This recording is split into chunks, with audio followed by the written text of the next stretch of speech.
চার কাপ সবাই ব্যবহার করে, কিন্তু বাড়িতে নিয়ে যায় না। ঠিক তেমনি বিবাহিত নারীদের সবাই ব্যবহার করে, কিন্তু তাদের সবাই লোভ দেখা, আমি তোমাকে বিয়ে করব, ভালোবাসবো। কিন্তু 10 মিনিটের দায়িত্ব সবাই নিতে পারে, ভালোবেসে সারা জন্মের দায়িত্ব কোনো পুরুষ নিতে চায় না। তারা তো দেহের পাগল, দেহটা পায়ে গেলে তারা অনেক খুশি।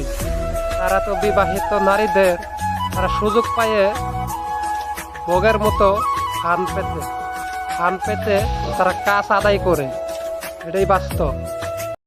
দেহে যদি পান থাকে, মৃত্যুর স্বাদ গ্রহণ করতেই হবে, সেটা উপর আল্লাহর বাণী, আমি তো সেটাই মানি। আমাকে কি বই দেখাবেন? রাস্তায় যদি আমি কুকুর দেখি, আমি নিজেকে সিংহই মানি। চাইলেই কি সবার কাছে আপন হওয়া যায়? আমাকে দেখো, আমি তো সবাই আপন ভাবি। দিন শেষে আমি বড় একা, কারণ কেউ তো আর পাশে থাকে না। আমি আপন ভাবলে কি হবে? কুয়াশা পড়া সকাল, মনে কয় আর একটু ঘুমাই। ছেলেদের কি জীবন, তাই না?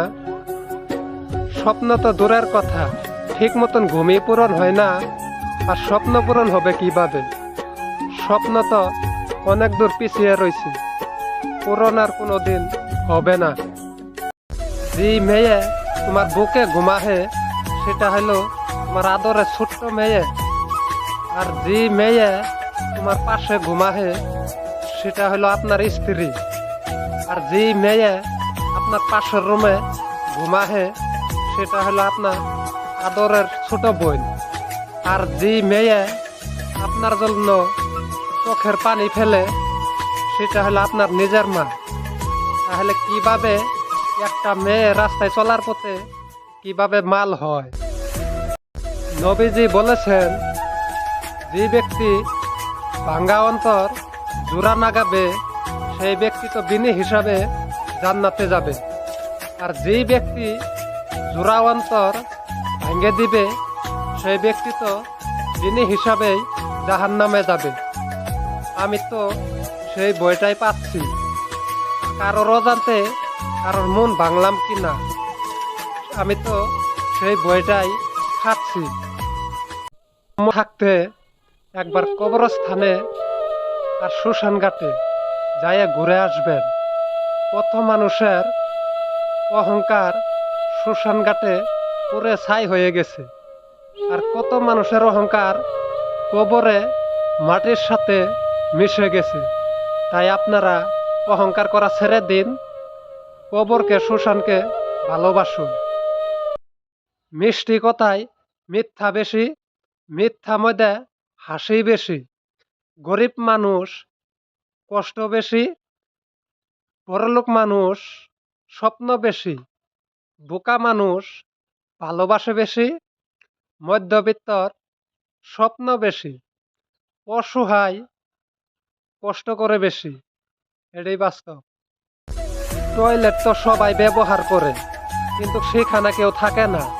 ঠিক তেমনি বেপরদা নারীদের সবাই ব্যবহার করে, কিন্তু তাদের জীবন সঙ্গে কেউ করে না।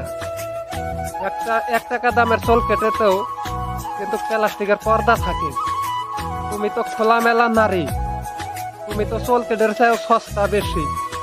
তুমি তো পর্দায় করো না, তোমার দেহটা তুমি বিলিয়ে থাকো।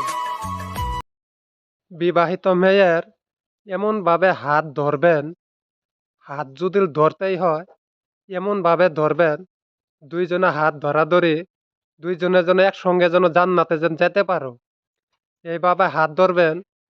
পরকালের সাথী, ইহকালের সাথী, দুইজনের সাথী সিস্টেম হয়ে মানুষকে দেখাইয়ে আপনাদের জান্নাতে যাইতে হবে। তাহলে মানুষকে বলতে পারবেন, আমরা বিবাহিত নারী যেটা করতে পারি, অবিবাহিতরাও সেটা করে দেখাইতে পারে না, এটাই বাস্তব।